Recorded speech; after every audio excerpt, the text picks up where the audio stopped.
I would say, given all the things that Donald Trump has talked about doing in the presidency, my main concern, and some people may disagree with me, but my main concern is the climate.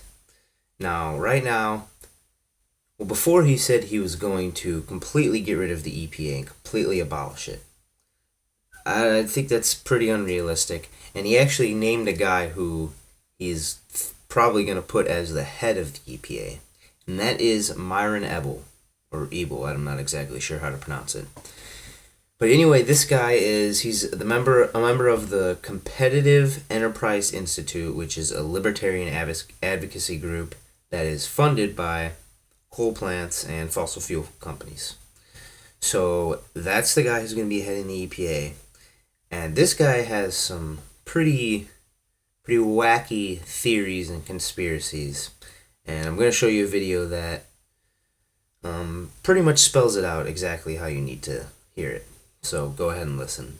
There has been no global warming for the past 18 years. The science has settled global warming is not a crisis.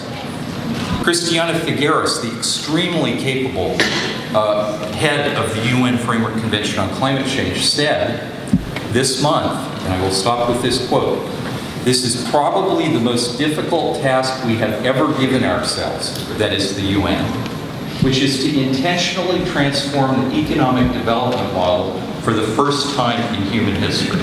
So if you think that this agenda is about saving the planet from global warming, it's a much bigger and more sinister thing than that. So right there, he said this is a much more sinister thing than that. Now, what he's referring to is he's saying that all this global warming talk and all this talk of environmental change, it's not really just for the global warming. He's saying that has nothing to do with it because he's a climate change denier because he's funded by the companies who pollute the air.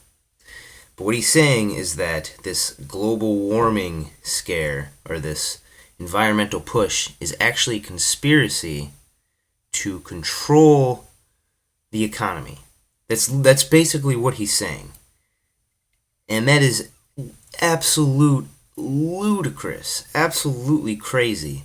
And this guy, he's at least intelligent enough to get up there and articulate his words fairly well. He doesn't seem like a stupid guy. The problem is he's paid to say this crap. Here's more.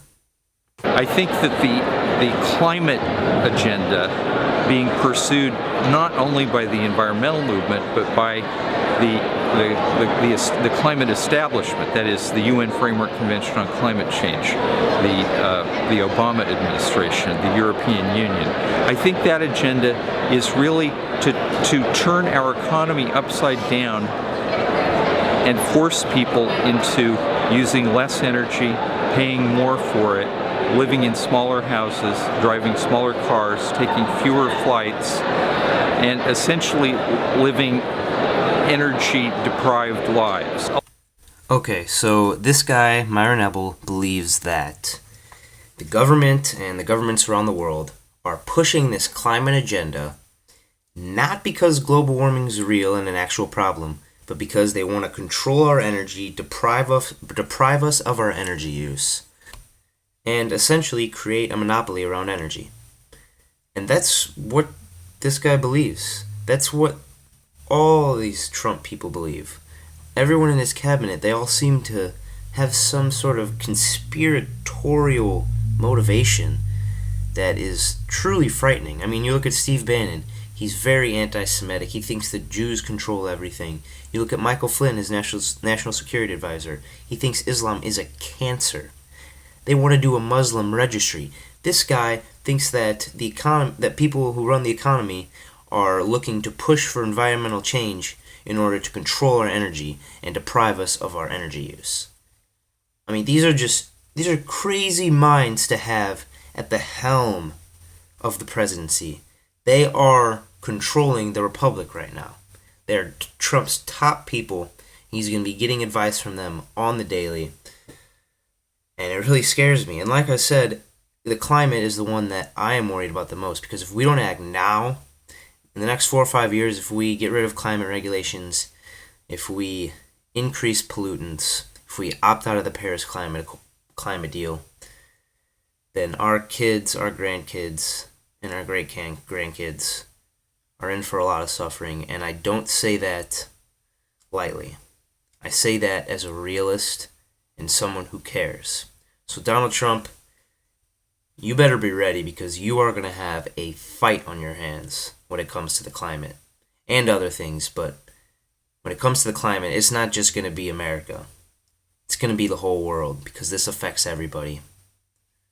And it's about time we start realizing that on the real. And now the rising of septic times has